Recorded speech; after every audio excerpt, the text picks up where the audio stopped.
Hello, hello. This Sukkot, as I sat beneath the shade of the sukkah, I thought about what it truly means to dwell under the shelter of God's presence. The walls may be fragile and the roof may be sunlit. The roof may not let the sunlight through, but perhaps that is the point. The strength does not come from bricks or beams, but from faith. It is in the fragile booth that I have felt the nearness of the divine more than any house built by any human hands. This week I went to the mikveh, the waters of return, the waters of rebirth.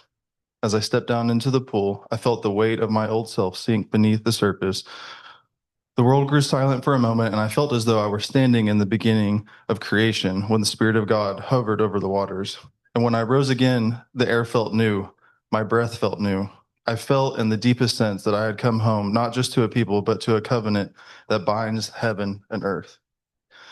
God has been guiding me on this path that I could never have imagined years ago, a path that has led me toward becoming a shochet, one who performs the sacred act of slaughter with compassion and reverence. It is not just the sharpening of a knife, but the sharpening of the soul. I see now how every step of my life, every hardship, every moment of doubt was preparing me for this sacred calling, to take life not with cruelty, but with holiness, to bring nourishment to my people through obedience to God's command. I will never forget the day when the Rebbitzin stood before us all and slaughtered the chicken and the quail.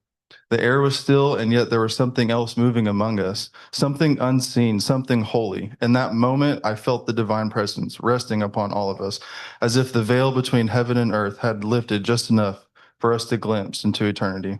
It was very humbling, awe-inspiring. It reminded me that holiness can dwell in the simplest acts when they are done with love and fear of heaven. The heat these past days has been relentless, harsh, and almost unbearable at times.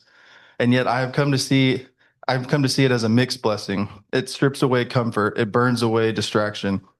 It is as if the soul itself is being refined in fire. I think of our ancestors wandering 40 years in the wilderness, their faces turned toward the sun, their faith tested by thirst and by heat. And I realize that purification does not come through ease, but through endurance. The same sun that scorches us also blesses us. The same wilderness that tries us also prepares us for the promised land. I also wanted to say I have received an enormous amount of wisdom from Rabbi Michael, such a short time. Wisdom that feels like it could fill years. His words are not just teachings, they're sparks of light that have illuminated the path before me. I've learned that I've learned that true Torah is not confined to the page. It is lived, breathed, and walked each day. And I must give a special gratitude to my Torah teacher, Ariel Dawid. His patience, his dedication, his way of revealing the layers of Scripture, it has shaped me more than I can express. Through through his guidance, I've learned that Torah is not a mountain to conquer, but a garden to walk through, one verse at a time with wonder. And to Rabbi Vega and Rebbitzin Mayim, I owe a debt of gratitude that words can barely touch. From the moment I arrived, they welcomed me not as a stranger, but as one of their own. Their kindness, their warmth, their laughter, their faith have made this place feel like home. I've seen them, I've seen in them what it means to live Torah with grace and with strength. Through their example, I've come to understand that being part of the Jewish people is not only about learning and observance, it is also about love and about lifting each other up and about carrying a light into a world that so desperately needs it. And I must also honor my dearest and closest friend, Rabbi Atzlayahu.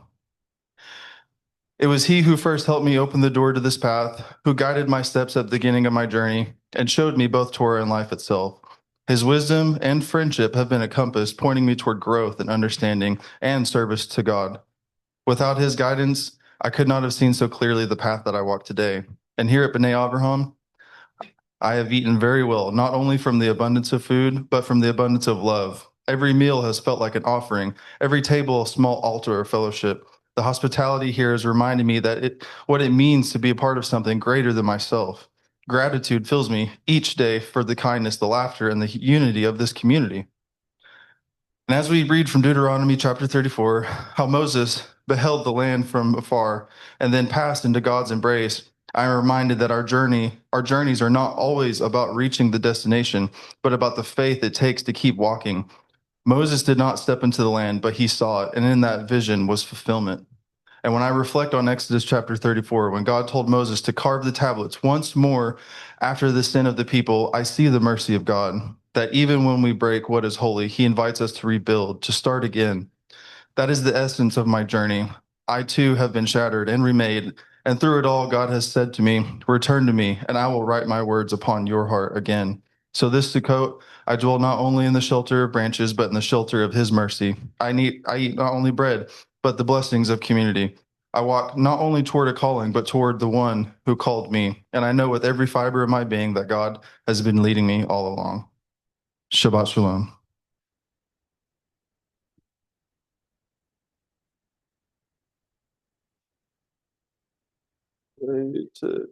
Down there.